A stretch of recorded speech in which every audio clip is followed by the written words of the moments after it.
He grabbed the table lamp and beamed it onto the unconscious face. Mr. Tolliver groaned and slowly lifted his head. He recoiled with a muddled, weary squint. The chair wobbled as he attempted to straighten up. Mr. Tolliver could only make out rough shapes through the glaring light. With a gruff tone, Rollo hoped to both conceal his voice and intimidate.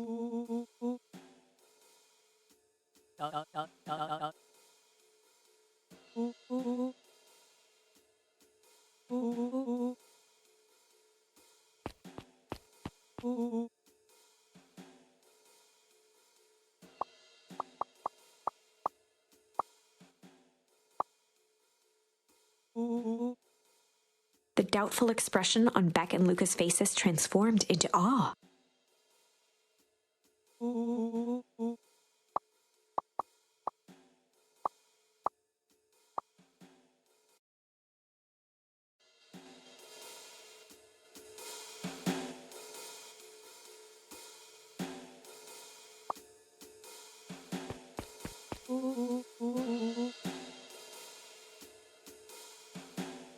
Rollo, hitting his stride, was now channeling every detective trope his memory could recall. He slammed the table again.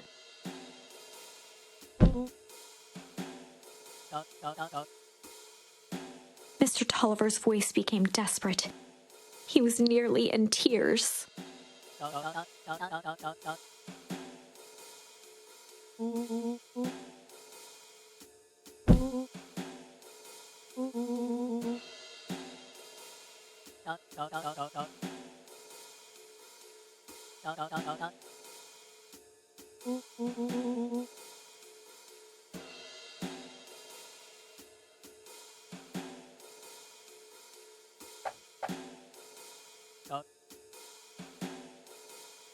Mr. Tolliver was in a daze, now more confused than ever.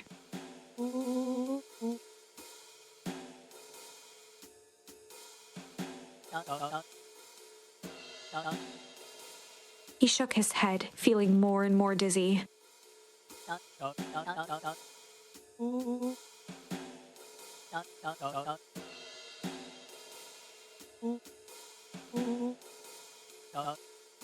His voice faded to a whisper.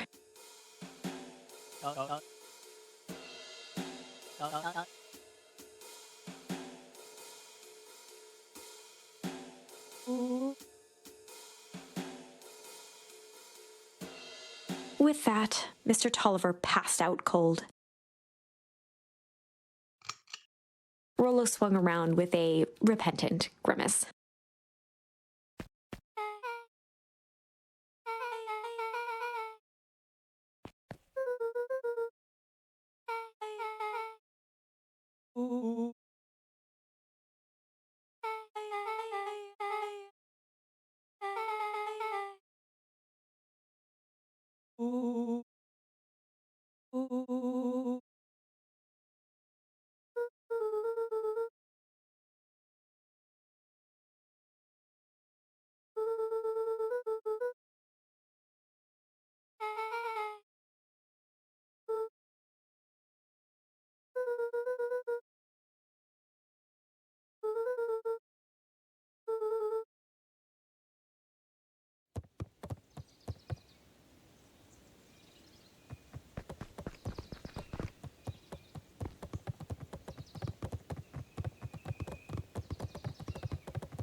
Mom.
Chapter 8.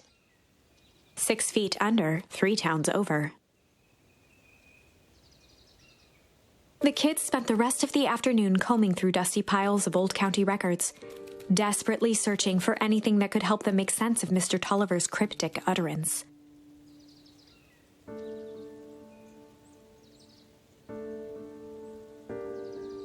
Luka tried to shake the thought of Gran's basement, but his focus wavered.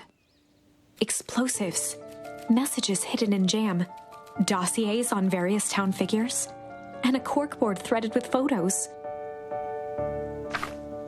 Gran was the only family he had left. He still couldn't bring himself to believe the worst. But the old map with the symbol of explosives in town square made that difficult. As the sun began to set, the kids were no closer to the truth.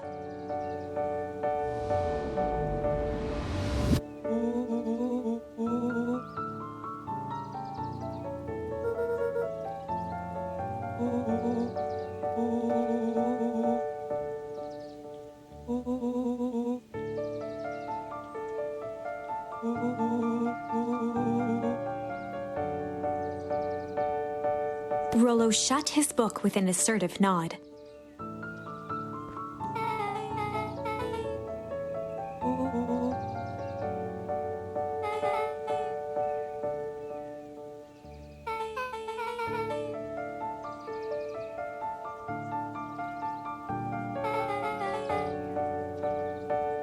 Rollo muttered under his breath.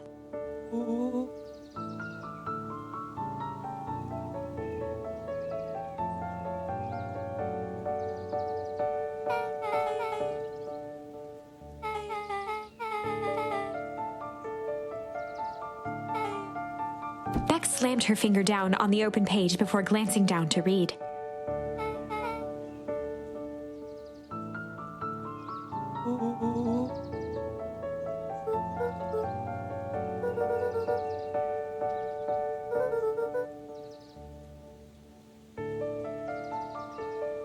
Something tickled the back of Luka's mind.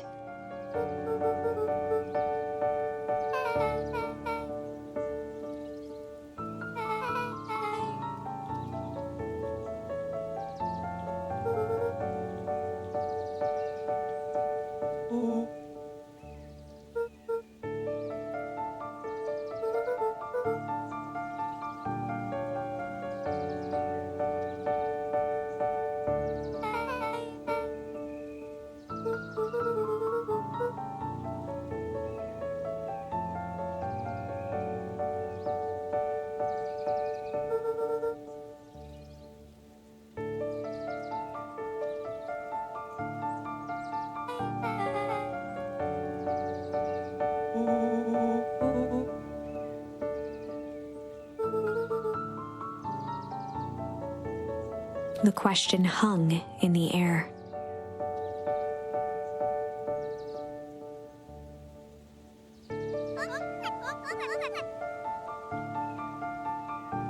Beck rubbed her eyes.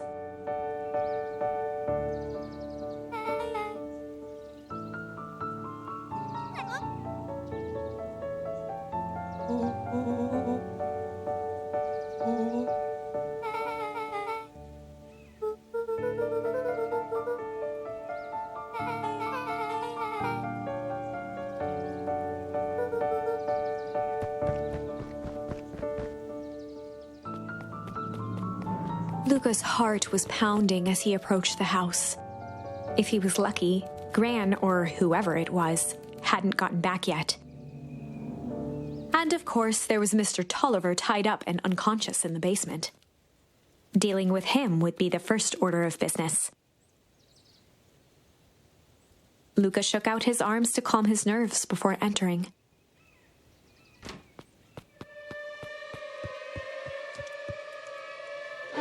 He held perfectly still, tempering his breath, and listened closely. She was asleep. His only hope was that she hadn't found Mr. Tolliver before dozing off.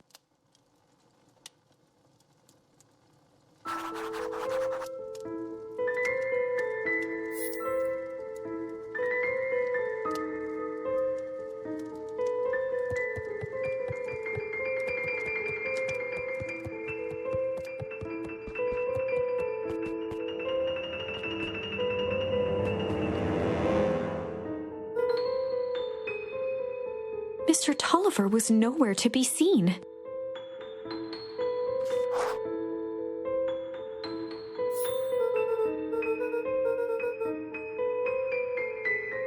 Or maybe Gran knew everything.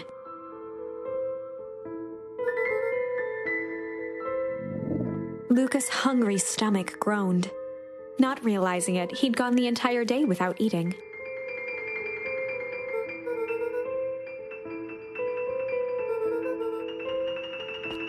Luka rushed over to the pile of jam jars, unscrewed one, and shoveled a handful into his mouth.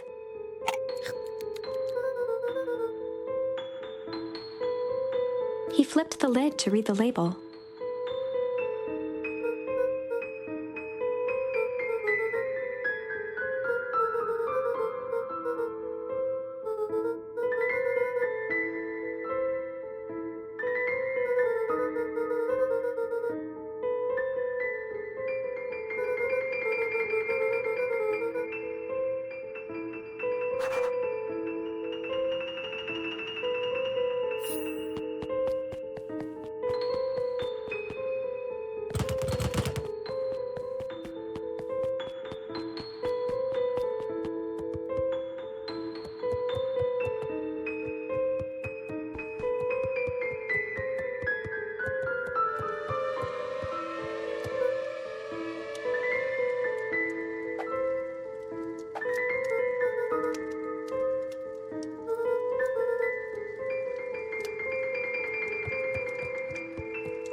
As Luka climbed the final stair, the emotion of the day dragged heavily on him.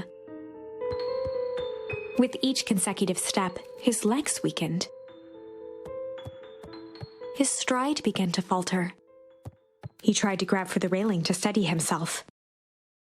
Something was wrong.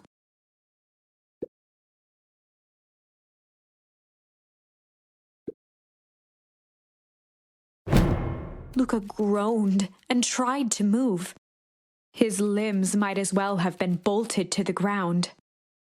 Through numb lips, he mumbled just before falling asleep.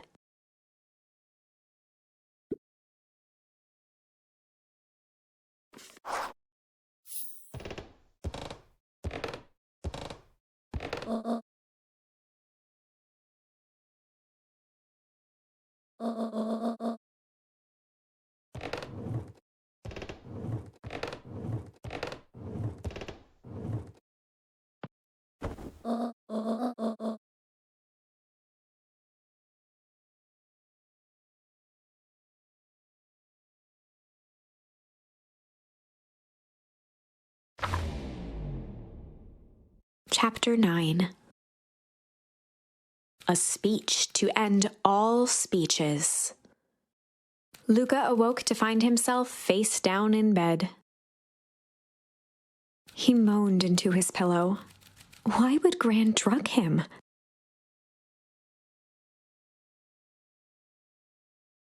Or rather, why was she trying to drug Mr. Nuncreed? Shaking the questions from his woozy head, Luka snapped back to the matter at hand.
Augustus Valentine nervously wiped his brow.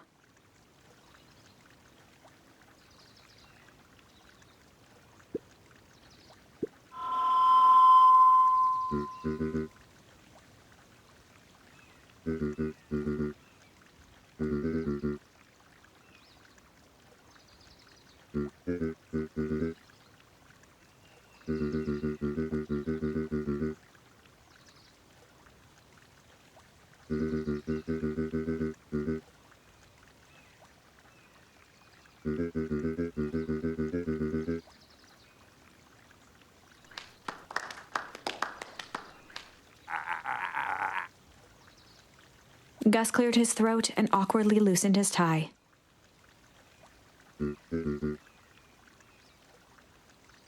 William Kerr bounded on the stage with the energy of a preacher at a big tent revival.